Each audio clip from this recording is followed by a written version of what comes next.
बच्चों, आज हम लोग 11th क्लास की फिजिक्स में तरलों के यांत्रिक गुणों का लेक्चर नंबर 16 पढ़ने जा रहे हैं और आज हम लोग पढ़ेंगे पृष्ठ तनाव के बारे में। ये बहुत इंपॉर्टेंट टॉपिक है, इसको आपको ध्यान से समझना है कि पृष्ठ तनाव क्या होता है, इसका क्या फार्मूला है, इसका क्या मात्रक होता है और ये किन किन बातों पर निर्भर करता है। आज ये सब कुछ आज हम पढ़ने वाले हैं। तो सबसे पहले बात करो जरा किसी द्रव के पृष्ठ की। तो द्रव का पृष्ठ में एक ऐसा गुण पाया जाता है, सभी द्रवों के पृष्ठ में, किसी में कम पाया जाता है, किसी में ज्यादा पाया जाता है, लेकिन पाया सभी में जाता है। और वो गुण कौन सा होता है कि वो क्षेत्रफल, उसका जो मुक्त पृष्ठ है किसी द्रव का, मुक्त पृष्ठ मतलब समझना है कि वो पृष्ठ जो वायु के संपर्क में है उसको मुक्त पृष्ठ कहते हैं, ठीक है ना, या स्वतंत्र तल कहा जाता है। तो जैसे कोई जल की बूंद है, वो गोल होती है, तो गोल होने का रीजन अगर पूछे क्यों गोल होती है तो क्या बताते हैं, पृष्ठ तनाव के कारण। तो पृष्ठ तनाव क्या है? पृष्ठ तनाव का मतलब हो गया कि किसी भी द्रव का वह गुण जिसके कारण द्रव का मुक्त पृष्ठ सिकुड़ करके न्यूनतम क्षेत्रफल धारण करने की प्रवृत्ति रखता है, इस गुण को हम पृष्ठ तनाव कहते हैं। मतलब सिकुड़ करके न्यूनतम क्षेत्रफल धारण कर ले, तो न्यूनतम क्षेत्रफल दिए गए आयतन के लिए किसका होता है? ना घन का होता है, ना क्यूब का होता है, ना बेलन का होता है, किसका होता है? सबसे कम होता है क्षेत्रफल गोले का। अगर गोले का क्षेत्रफल न्यूनतम होता है, इस कारण से कोई भी द्रव सिकुड़ करके गोल हो जाता है न्यूनतम क्षेत्रफल बनाने की वजह से। क्यों न्यूनतम हो जाता है ये आगे धीरे धीरे करके समझेंगे जब हम लोग पृष्ठ तनाव की व्याख्या जब पढ़ेंगे कि क्यों गोल हो जाता है, ठीक है ना। तो पहले तो ये जानो सिर्फ कि पृष्ठ तनाव क्या है, किसी द्रव का एक गुण है और वो गुण ऐसा है जो उसके मुक्त पृष्ठ को सिकुड़ करके न्यूनतम रखने का प्रयास करता है, ठीक है। लेकिन ये तो एक गुण की बात करेंगे हम लोग, लेकिन जब इसका मान निकालना हो, चूंकि पृष्ठ तनाव एक गुण के साथ साथ में भौतिक राश भी है, तो भौतिक राश अगर है तो इसका मतलब इसका हमको कैलकुलेशन भी यानी उसकी गणना भी करनी है। तो जब गणितीय परिभाषा जब लिखते हैं तो परिभाषा फिर आपको इस प्रकार से लिखनी है कि जैसे हमने बताया कि द्रव के पृष्ठ पर एक तनाव बल रहता है, ठीक है ना, और वो तनाव बल ऐसा होता है कि जो उसको सिकुड़ता है, ठीक है। तो अगर हम ये बात करें किसी भी द्रव के मुक्त पृष्ठ की, मान लो कोई द्रव किसी बर्तन भरा हुआ तो उसका ऊपर वाला हिस्सा हमको ये दिख रहा है, ठीक है ना, मान लो गिलास में पानी भर दिया, ठीक है ना, तो गिलास का ऊपर वाला जो हिस्सा है यानी ऊपर वाला जो तल है द्रव का वो दिख रहा है यहाँ पर। तो उसमें अगर हम एक काल्पनिक रेखा खींचे, काल्पनिक, हमारे द्रव में कोई ओरिजिनल रेखा तो खींच नहीं सकते हैं, ठीक है ना, रियल लाइन तो पॉसिबल है नहीं, आपको कल्पना करनी है कि हमने एक लाइन खींची है और उस लाइन पर जितने भी अणु हैं तो वो अणु पर एक बल कार्य करता है जिसके कारण ये जो पृष्ठ है वो सिकुड़ने का प्रयास करेगा, इस तरफ को भी और इस तरफ को भी, दोनों तरफ। कहां पर? ये द्रव के पृष्ठ पर ही होता है बल, द्रव के अंदर की बात नहीं करेंगे, पृष्ठ। तो ये जो बल कार्य कर रहा है और जो इसकी लंबाई, हमारी रेखा की लंबाई कितनी मान ले, L, तो टोटल कितनी लंबाई है उससे मतलब नहीं है, एकांक लंबाई पर कितना बल कार्य कर रहा है उस बल को हम कहते हैं पृष्ठ तनाव। अगर कैलकुलेशन करनी है पृष्ठ तनाव की तो हम लोग कैसे करते हैं, इसकी परिभाषा लिख सकते हैं, किसी द्रव के पृष्ठ पर खींची गई काल्पनिक रेखा की एकांक लंबाई पर रेखा के लंबवत कार्य करने वाले बल को उस द्रव का पृष्ठ तनाव कहते हैं। इसे T से प्रदर्शित किया जाता है, किससे कहीं कहीं पर S से भी लिखा गया है, ठीक है ना, उससे आपको डाउट नहीं होना है, T या S किसी भी प्रदर्शित कर सकते हैं। तो मान लेते हैं जो पृष्ठ तनाव है कि अगर फॉर्मूला लिखना तो क्या लिखेंगे, माना हमने द्रव के पृष्ठ पर एक L लंबाई की एक काल्पनिक रेखा खींची, उस पर लगने वाला अगर बल है तो दोनों तरफ बल लगेगा, ऊपर नीचे, दोनों सिकुड़ने का प्रयास करेगा ना, ये तो सिकुड़ने का प्रयास होगा तो ऊपर नीचे दोनों तरफ बल कार्य करेगा। तो एकांक लंबाई पर कितना बल कार्य करता है उस बल को हम पृष्ठ तनाव कहेंगे। तो उसको क्या लिखा जाएगा फार्मूला, T=F/L। भाई L की वैल्यू जब 1 हो जाएगी तो T का मान F के बराबर होगा, यानी एकांक लंबाई पर लगने वाले बल को पृष्ठ तनाव कहेंगे, ठीक है। इस प्रकार से हम इसको फार्मूले को भी लिख सकते हैं। क्लियर हुआ? ये प्रॉपर्टी है उसकी कि प्रस्थ तनाव क्या करता है, सिकुड़ करके न्यूनतम क्षेत्रफल धारण करने की प्रवृत्ति होती है, उसको प्रस्थ तनाव कहते हैं। लेकिन प्रस्थ तनाव कितना है किसी द्रव का कैसे निकालेंगे? द्रव के पृष्ठ पर एक काल्पनिक रेखा खींचेंगे, उस काल्पनिक रेखा की एकांक लंबाई पर जितना बल कार्य करेगा उसको हम प्रस्थ तनाव कहते हैं। तो एफ टी फार्मूला क्या बन जाएगा? प्रस्थ तनाव T इक्वल टू होता है F/L। इतनी बात आपको ध्यान से समझना है, इसे नोट कर लीजिए पहले, उसके बाद फिर आगे हम लोग बात करते हैं।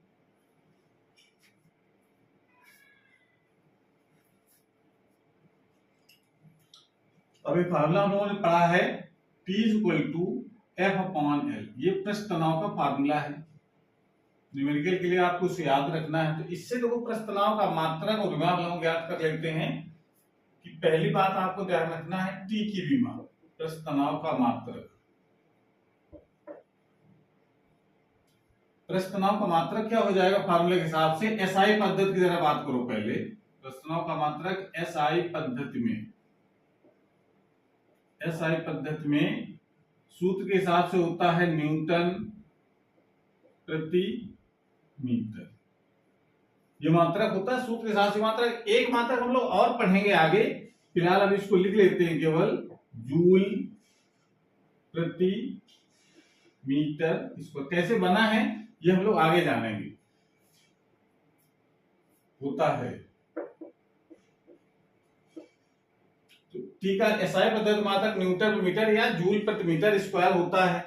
दूसरा अगर इसकी बात करें हम लोग सीजीएस पद्धति की, टी का मात्रक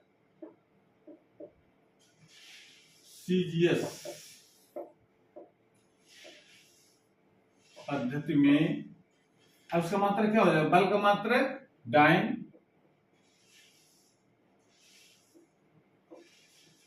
प्रति सेंटीमीटर, डाइन प्रति सेंटीमीटर या अर्घ प्रति सेंटीमीटर स्क्वायर होता है। ये दोनों पद्धतियों में इसके मात्रक हो गए, न्यूटन मीटर स्क्वायर या joule per metre square, newton प्रति मीटर या जूल पर मीटर स्क्वायर, ये मात्रक होता है एसआई पद्धति में या एमकेएस पद्धति में कह सकते हैं। और सीजीएस पद्धति में होता है डाइन प्रति सेंटीमीटर या अर्घ प्रति सेंटीमीटर स्क्वायर। दूसरी बात यहां पर ध्यान रखना है कि इसका टी की विमा भी जरा समझनी है। टी की विमा यानी प्रस्थ तनाव विमा क्या हो जाएगी? विमा बल की विमा लिख सकते हैं ml t माइनस 2, बल की विमा हो गई बटे l, दूरी की विमा हो गई लंबाई की विमा हो गई, तो l से l कैंसिल हो जाएगा, mt माइनस 2, ये इसकी विमा हो जाती है प्रस्थ तनाव की। और प्रस्थ तनाव का कारण क्या है, प्रस्थ तनाव क्यों उत्पन्न होता है? तो प्रस्थ तनाव ध्यान रखना है, ये प्रस्थ तनाव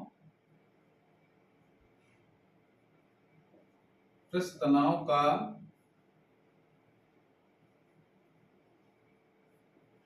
कारण ससंजक बल होता है।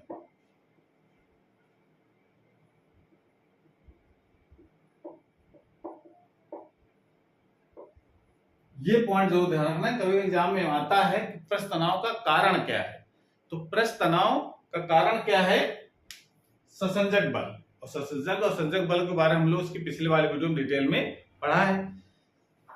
इसके अगले वाले वीडियो हम लोग ये पढ़ेंगे कि ससंजक बलों के आधार पर प्रस्थ तनाव की व्याख्या कैसे की गई, कैसे हम कहते हैं कि प्रस्थ तनाव ससंजक बल के कारण होता है। ठीक है, आज हम लोग जानते हैं पहले कि प्रस्थ तनाव किन किन बातों पर निर्भर करता है, तो इसको नोट कर लीजिए। उसके बाद हेडिंग लगाएंगे प्रस्थ तनाव को प्रभावित करने वाले कारक कौन से हैं। नोट कर लिया?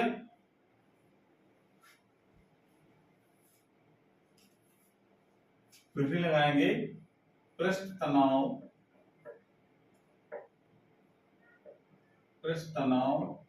को प्रभावित करने वाले कारक।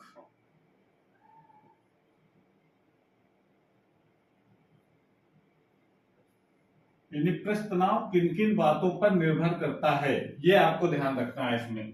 तो पहली बात यहाँ पर जरा ये मुख्यतः ये जो बातें हैं उसको जरा समझेंगे हम लोग। पहली बात होती है ताप पर, ताप का प्रभाव क्या पड़ता है, ताप का प्रभाव कि अगर ताप बढ़ाएंगे तो द्रव का पृष्ठ तनाव घटता है कि बढ़ता है, ठीक है ना। पृष्ठ तनाव जिसका ज्यादा होगा उसका पृष्ठ सिकुड़ने का प्रयास करेगा, पृष्ठ तनाव कम होगा तो कम सिकुड़ने का प्रयास करेगा, फैलने का प्रयास करेगा, ठीक है। तो ताप बढ़ाने से क्या होगा, ताप बढ़ाने से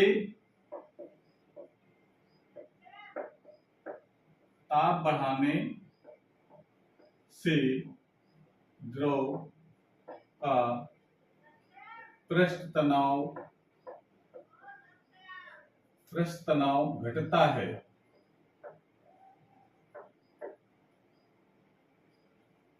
ताप बढ़ाने से पृष्ठ तनाव घटता है। क्यों घटता है, क्योंकि पृष्ठ जब ताप बढ़ेगा किसी द्रव का तो उसके बीच लगने वाला जो अणु बीच लगने वाला जो संसंजक बल है वो घट जाता है, इस कारण से पृष्ठ तनाव कम हो जाता है। बात समझ में आई, पृष्ठ तनाव घटने का कारण समझ में आया। ताप के साथ में ताप बढ़ने पर पृष्ठ तनाव का मान, पृष्ठ तनाव घटता है। जैसे कोई द्रव है उसको गर्म कर देंगे तो उसका पृष्ठ तनाव क्या हो जाएगा, घट जाएगा।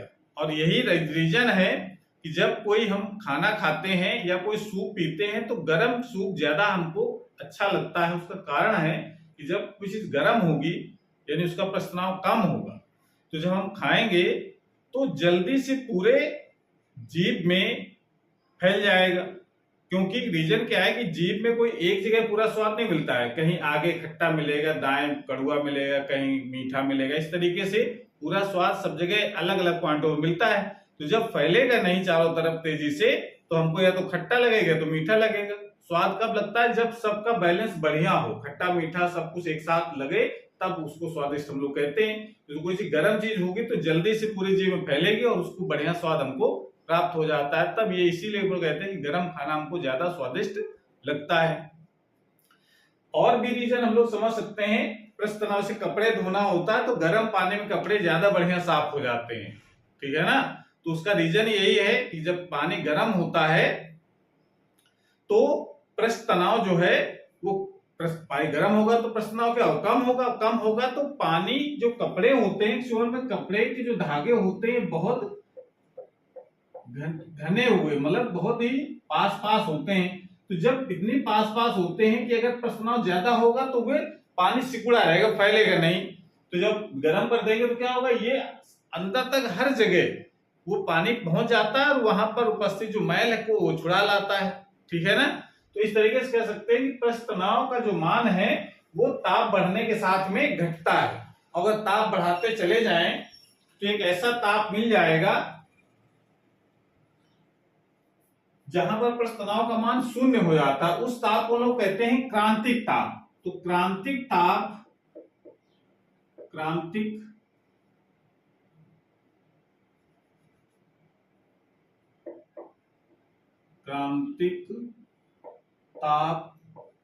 पर पृष्ठ तनाव, क्रांतिक ताप पर द्रव का पृष्ठ तनाव शून्य होता है। ये पॉइंट भी आपको ध्यान रखना है कि क्रांतिक ताप पर द्रव का पृष्ठ तनाव शून्य होता है। अगर एग्जाम में आता भी है कि क्रांतिक ताप पर द्रव का पृष्ठ तनाव कितना होता है तो आप क्या लिखना है, शून्य। अब तो क्रांतिक ताप क्या है, क्रांतिक ताप उसको उल्टा बता सकते हैं कि जिस ताप पर किसी द्रव का पृष्ठ तनाव शून्य होता है उसे क्रांतिक ताप कहते हैं। विशेष प्रकार का टेम्परेचर है ये अलग अलग द्रवों के लिए अलग अलग होता है। किसी को ज्यादा गर्म करेंगे तब पृष्ठ तनाव शून्य होगा, किसी को थोड़ा गर्म करेंगे तो पृष्ठ तनाव शून्य हो जाएगा, ठीक है। तो ये पहले पॉइंट आप ध्यान रखना, ताप बढ़ाने से द्रव का पृष्ठ तनाव घटता है, यानी कैसे ताप के विद्युत समानुपाती होता है। ग्राफ के माध्यम से अगर समझा जाए, इस तरफ अगर ताप रखा जाए, इधर क्या रखेंगे लोग, टेम्परेचर, और इस तरफ रखा जाए पृष्ठ तनाव।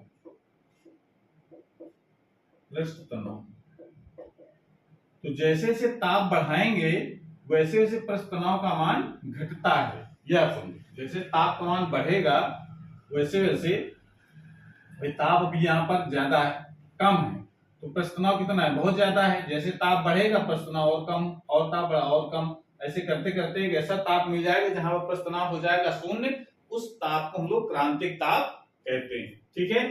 दूसरी बात आपको ध्यान रखनी है कि विलेय का क्या प्रभाव पड़ता है। विलेय का प्रभाव, विलेय का प्रभाव, तो विलेय तो आपको पता होना है। तो विलेय का मतलब क्या होता है। विलेय का मतलब होता है कि जो पदार्थ किसी द्रव में घुला जाए उसको हम लोग विलेय पदार्थ कहते हैं। समझ में आया कि नहीं है। जैसे वाले को विलयन बना हो तो विलयन कैसे बनता है, विलायक और प्लस विलेय से, इससे बनता है ना। विलायक मतलब जिसमें घुला जाए, जैसे जल है तो जल क्या है, विलायक है, और विलेय अगर उसमें चीनी घोले तो ये क्या हो गया, विलेय। तो दोनों जो मिलेंगे तो क्या बन जाएगा, विलयन। तो विलेय पदार्थ अगर उसमें डाला जाए किसी द्रव में तो उस पर उसके पृष्ठ तनाव पर क्या प्रभाव पड़ेगा। तो इसके लिए आपको यह ध्यान रखना है कि जब विलेय पदार्थ अधिक घुलनशील है, अधिक घुलनशील है, तो जब विलेय पदार्थ अधिक घुलनशील है तो द्रव का पृष्ठ तनाव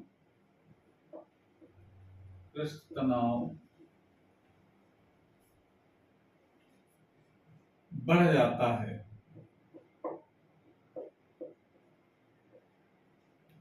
ये बात आपको ध्यान रखनी है। जब विलेय पदार्थ अधिक घुलनशील हो, यानी जब किसी द्रव में ऐसे पदार्थ घोला जाए जो ज्यादा घुलता हो, तब उस द्रव का पृष्ठ तनाव बढ़ जाता है।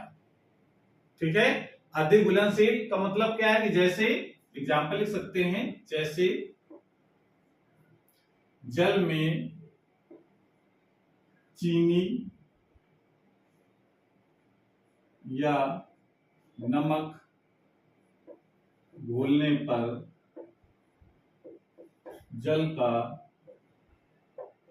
पृष्ठ तनाव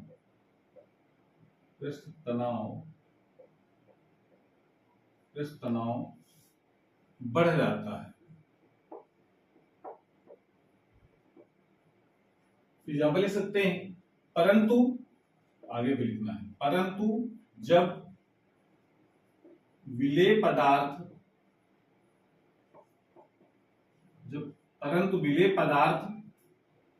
कम घुलनशील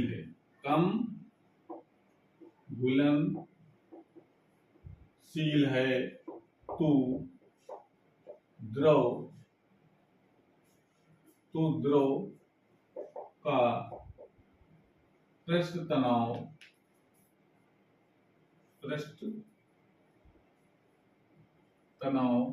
घट जाता है,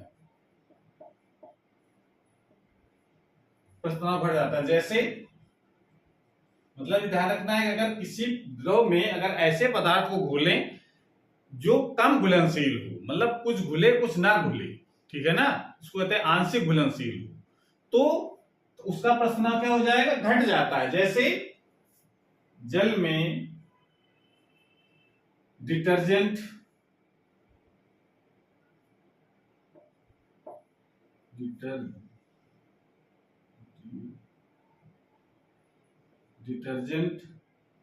या फिनाइल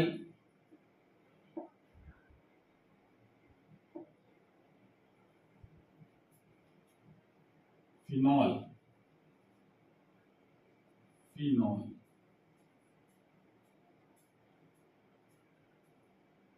या फिर साबुन घोलने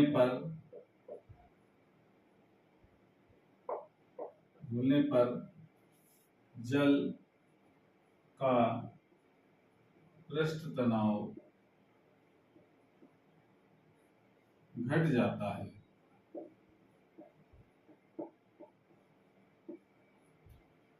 ये बात आपको जरूर ध्यान रखनी है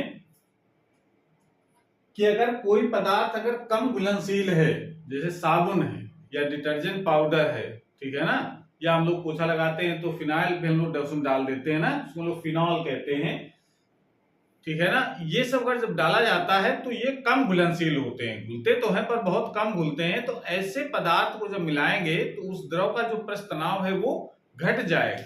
जो पृष्ठ तनाव घटेगा तो क्या होगा, पृष्ठ तनाव काम क्या है, सिकुड़ना, और पृष्ठ तनाव अगर घट गया तो फिर कम सिकुड़ेगा, फैलेगा फिर ज्यादा। तो क्या होता है कि जैसे अभी हमने इसके पहले एग्जांपल बताया था कि जब पानी गर्म करते हैं तो कपड़े ज्यादा साफ हो जाते हैं, ठीक है ना, तो कपड़े ज्यादा साफ होने का मतलब क्या है, गर्म जब कर देंगे तो पृष्ठ तनाव घट जाता है, इस कारण साफ हो जाते हैं। दूसरी चीज, अगर उसमें डिटर्जेंट मिला दें तो पृष्ठ तनाव और घट जाएगा, यानी डिटर्जेंट मिलाने से क्या होता है, पृष्ठ तनाव और घट जाएगा, तो फिर और ये फैल जाएगा सब जगह, कपड़े के हर कोने पर फैलता है, हर एंगल पर, हर पॉइंट पर, हर जगह, सब जगह फैल जाएगा पृष्ठ तनाव कम होने के कारण। और पृष्ठ तनाव ज्यादा रहेगा तो सिकुड़ा रहेगा पानी, फिर ये फैलेगा नहीं सब जगह, तो फिर सब जगह साफ भी नहीं करता है। और दूसरा कारण डिटर्जेंट और भी काम करता है, जब किसी द्रव में या किसी भी जल की बात करो, जब जल में अगर हम डिटर्जेंट पाउडर मिला देते हैं तो उससे कपड़े ज्यादा साफ हो जाते हैं। उसके दो रीजन है, डिटर्जेंट मिलाने से पृष्ठ तनाव तो कम होता ही है, साथ में डिटर्जेंट क्या करता है, डिटर्जेंट घुला हुआ जो जल होता है वो मैल और के आपस के बीच, जो मैल जो चिपका हुआ है कपड़े में, उसके बीच लगने वाले संसंजक बल को कम कर देता है, ठीक है ना।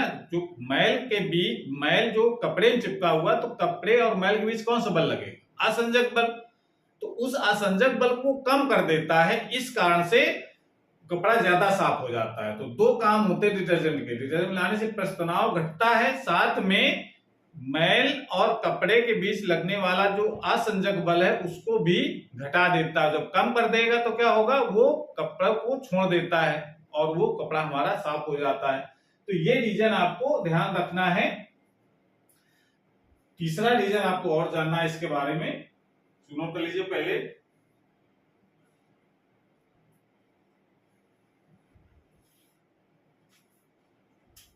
तीसरा रीजन है संदूषण का प्रभाव।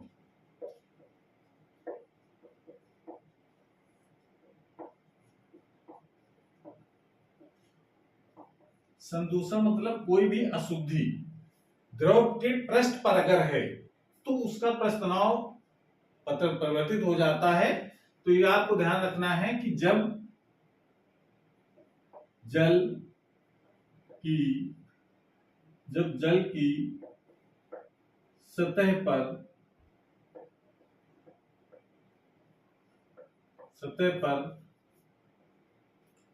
धूल या कोई चिकनाई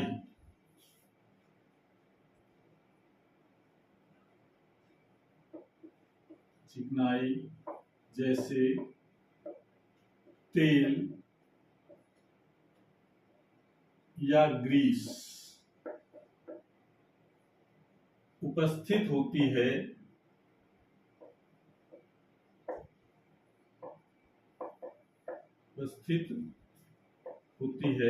तो जल का पृष्ठ तनाव घट जाता है, पृष्ठ तनाव घट जाता है। जब जल की सतह पर धूल या कोई चिकनाई जैसे तेल या ग्रीस अगर है तो फिर वो जल का जो पृष्ठ तनाव है वो घट जाता है, ठीक है। इसका भी हम लोग, इस गुण का यूज भी हम लोग करते हैं। जैसे हम लोग जानते हैं कि बरसात के समय जब मच्छर जल के ऊपर बैठ जाते हैं, तो जल के ऊपर बैठने क्यों बैठ जाते हैं, डूबते क्यों नहीं हैं जल के ऊपर बैठने से, तो उसका रीजन आपको बताना है कि क्यों बैठ जाते हैं। क्योंकि द्रव का पृष्ठ तनाव के कारण बैठते हैं। पृष्ठ तनाव अगर शून्य अगर कर दो या कम कर दो तो बैठेंगे तो डूब जाएंगे। पृष्ठ तनाव एक ऐसी एक झिल्ली बनी होती है ऊपर, उसको पृष्ठीय झिल्ली कहते हैं। ये हम लोग अगले वाले वीडियो में समझेंगे पृष्ठीय झिल्ली कैसे बनती है। तो पृष्ठीय झिल्ली जो बनी होती है वो उस पर वो बैठे रहते हैं। अगर ये झिल्ली अगर टूट जाए या कमजोर पड़ जाए तो जैसे बैठेंगे वो डूब जाएंगे। तो क्या करता है ये, अगर हम कोई जल की सतह पर अगर तेल डाल दें तो तेल डालने से क्या होता है, उसका जो पृष्ठ तनाव है वो घट जाता है। जो घट जाएगा तो यानी वो जो झिल्ली बनी हुई, जिसको पृष्ठीय झिल्ली कहते हैं, वो कमजोर हो जाएगी। तो अगर कोई मच्छर बैठेगा तो वो डूब जाएगा। तो ये यूज हम लोग करते हैं बरसात में, जब मच्छर बहुत ज्यादा हो जाते हैं तो कहीं जल भरा होता है तो वहां पर हम दवा का छिड़काव करते हैं। और दवा जो डाली जाती है वो दवा ऐसी होती है जो जल के पृष्ठ तनाव को घटा दे। तो घटा देगी तो मच्छर बैठेंगे तो सब डूब जाएंगे, ठीक है ना। या ये तो इसका एग्जांपल हो गया। और भी एग्जांपल हम लोग पृष्ठ तनाव से रिलेटेड जानते हैं कि जितने भी टूथपेस्ट होते हैं उसका पृष्ठ तनाव बहुत कम होता है, कि वो दांत के अंदर हर कोने पर वो पहुंच करके उस मैल को, दांत में लगे हुए मैल को वो बाहर ले आता है, ठीक है ना। तो वो पृष्ठ तनाव ये कम होता है इन सब चीजों का जो मंजन बनाने में यूज किए जाते हैं, ठीक है ना। यानी जितने भी पेस्ट होते हैं उनका पृष्ठ तनाव बहुत कम होता है।